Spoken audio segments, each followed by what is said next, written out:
Selamat Shalom dan selamat pagi di sini. Saya berada di Senbet Kongkop, adalah perhentian kedua dalam ini ziarah Jalan Salib.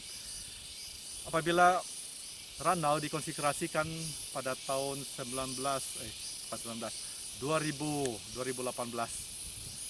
hari bulan atau 7 hari bulan Desember, kalau tidak silap, Bapak Uskup yang kasih konsekrasi apabila saya teringin selepas saya Gunung Rosari Ujud, maka tergerak hati saya untuk membuat ziarah Rosari. Kenapa kita tidak ada ziarah Rosari sedangkan kita ada itu ziarah Jalan Salib? Sebab di mana Yesus berada, di sana Bunda Maria berada.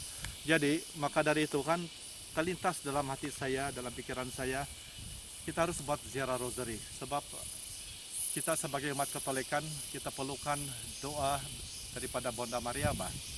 Sebab itulah kan selepas saya berdoa dan ide itu datang apabila saya kasih suruh uskup konsekrasikan Ranau kepada hati Bunda Maria Tapanoda, ataupun to consecrate Ranau to the parish of Ranau to the Immaculate Heart of Mary. Dan pada waktu itu Bapak Uskup bukan saja kasih konsekrasi Ranau sebagai kepada hati Bunda Maria Tapanoda, sekaligus dia kasih konsekrasi seluruh Keuskupan Agung Kota Kinabalu. Jadi itu yang sangat menyentuh saya pada waktu itu, dan itu juga yang membuatkan saya tergerak hati saya. Jadi saya bilang, Tuhan, saya bilang, apa yang kau mau saya lakukan untuk Ranau. Dan apa yang terjadi sewaktu itu adalah selepas itu, dan saya beritahu beberapa tempat yang dijadikan tempat ziarah Rosari, sebab dia ada mengikut dia punya keadaan. Pertama di Kauluan, di Saint Martha Kauluan, sebab di sana juga sesuai tempat dia, keadaan dia sejuk, dan sejarah dia juga di belakang sana itu ada kuburan di belakang gereja, di mana salah satu daripada umat kami yang meninggal sewaktu gempa bumi pada tahun pada 2015, yaitu 5 hari bulan 6 tahun 2015. Jadi bagus juga saya bilang supaya tempat di sana juga dijadikan untuk perhentian peristiwa sedih, sebab karena itu peristiwa seperti yang Gunung Kinabalu yang gempa bumi dulu. Jadi sesuai dengan itu.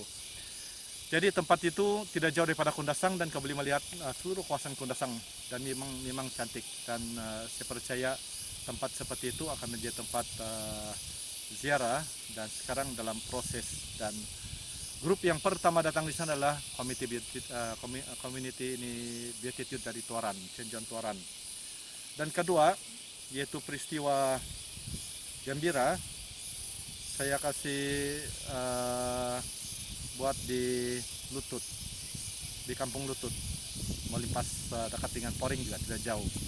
Dan ini tempat dia dikelilingi dengan dominasi yang lain, dan kita berharap dengan doa Bunda Maria yang umat-umat yang berziarah di sana akan mengalami itu keibuan Bunda Maria yang berbelas kasihan, dan supaya juga tempat itu akan menjadi tempat ziarah di mana berbagai keagamaan ataupun dominasi dan bangsa akan datang di sana berdoa, dan di Kampung Lutut itu. Dan itu peristiwa apalagi mulia di Mokab, Saint Jude Mokab. Dia ada gereja baru, gereja lama sudah wujud, tetapi saya buat di gereja baru, dan tempatnya memang cantik berhadapan dengan Gunung Kinabalu. Dan peristiwa mulia sebab tempat dia tinggi sedikit. Dan inilah yang tempat-tempat ziarah, ada 4 tempat yang baru itu, yaitu pertama di Saint Martha Kauluan, Kundasang, kedua Kampung Lutut, ketiga Kampung Mokab, dan keempat peristiwa luminous misteri, peristiwa terang, yaitu di Puncak Kasih Bonda, yang saya kasih namai Puncak Kasih Bonda. Dia sama tinggi dengan Gunung Rosari.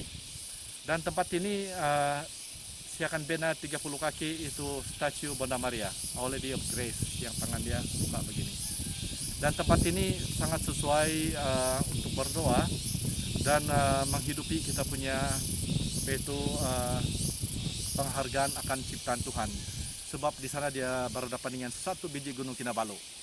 Jadi sebab itulah bagi para panzira yang akan datang di tempat ini, jangan lupa bawa rosari kamu dan jangan lupa juga membawa segala niat-niat kamu. Sebab apa saja yang kita minta daripada Tuhan melalui Bunda Maria akan dikabulkan, bukan apa yang kamu mau, tapi apa yang kamu perlukan. Atau dalam bahasa Tamunan, whatever you ask from God through our Blessed Mother Mary will be granted, not what you want, but what you need. Maka dari itu, saya harap para panziarah dapat menghayati perjalanan Rosari ini, sebab Rosari adalah bukan kepada Bunda Maria tahu. Semuanya adalah kepada Yesus, tapi Bunda Maria membawa kita kepada Yesus. Itu yang penting. Kita bukan berdoa kepada Bunda Maria, salah itu. Kita berdoa dengan Bunda Maria. Jadi bila kita jemput Bunda Maria berdoa dengan kita, doa kita lebih kuat. Sebab apa saja yang kita minta melalui Bunda Maria akan terjawab, bukan apa yang kita mau, tapi apa yang kita perlukan. Mungkin kita mau, oke, saya mau dapat 4 digit, tapi Tuhan bilang itu kau tidak perlukan, kau perlukan kesehatan. Kemauan kita mungkin itu, tetapi Tuhan bilang no. Mungkin kau bilang, oh saya mau jadi kaya, tapi Tuhan bilang mana kamu, kaya ataupun sehat.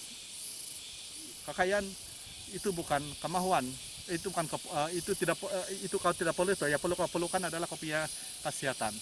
Ya sampai itulah kan Bunda Maria membawa kita kepada Yesus. Jangan salah anggap yang bawa kita pergi ziarah Rosari ini untuk Bunda Maria. Sebenarnya kan kepada Yesus. Kalau kita mencintai Yesus, kita harus mencintai ibunya. Kalau kita mencintai ibunya, kita harus mencintai juga anak-anaknya, Pak. Jadi sebab itulah kan dalam ziarah Rosari ini, saya mau keluarga, community berjalan bersama sebagai satu keluarga, berdoa bersama.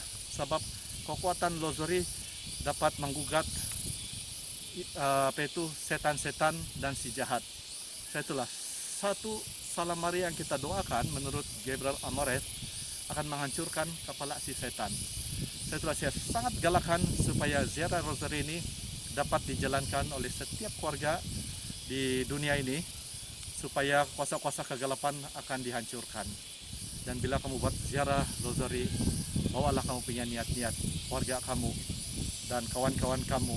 Ada yang tidak dapat pergi, bawa semua itu dan persembahkan kepada Tuhan melalui Bunda Maria. So, maka dari itu sekali lagi, Shalom. Terima kasih kepada D7 karena membawa Maria panziarah ke sini. God bless you.